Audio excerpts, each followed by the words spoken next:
Hello and welcome to 5-Minute Math. Today we are looking at the Algebra 1 concept of quadratic domain and range. This is standard A.6A in the great state of Texas, and we are using item number 38 off the 2018 released STAAR test.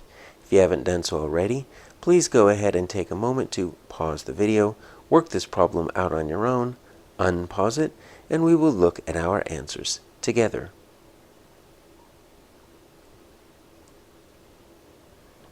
So we have this quadratic function graphed for us here. We are simply looking for the domain of f. All right, so this is the graph of f. We obviously need to define domain. We'll also go ahead and define range, because these are two terms that are typically paired together. And I have a sneaking suspicion that some of our incorrect answer choices will actually be the range rather than the domain. So what is the domain? So the domain is the set of all possible independent variable values. So when we're talking about our independent variable, we're talking about the variable that starts us out if we're starting an experiment.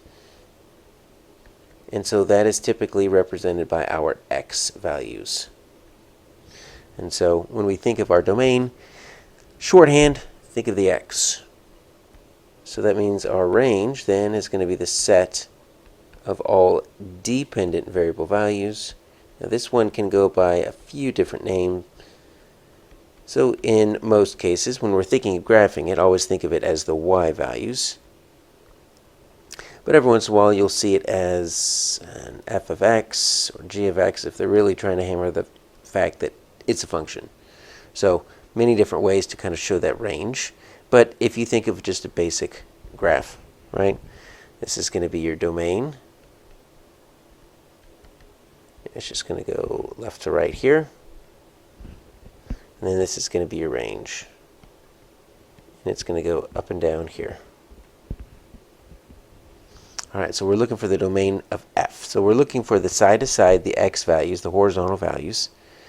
And so on this graph, here's what I see. I see that this goes to, it looks like it goes from about -3 to about +2. Okay? That's what it looks like on that graph. And you see, we have these answers right here.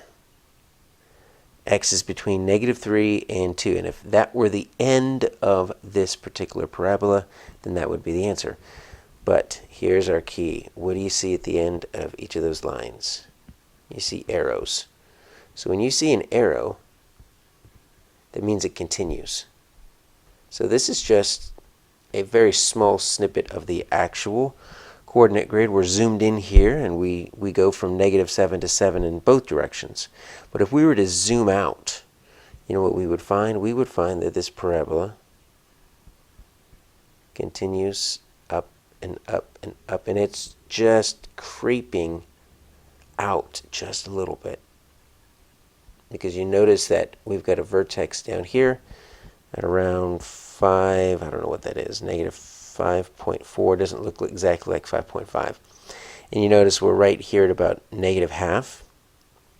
But look at, even within just these few points here, we're already stretched out to 2 and -3, which means we're expanding. It's slowly opening up.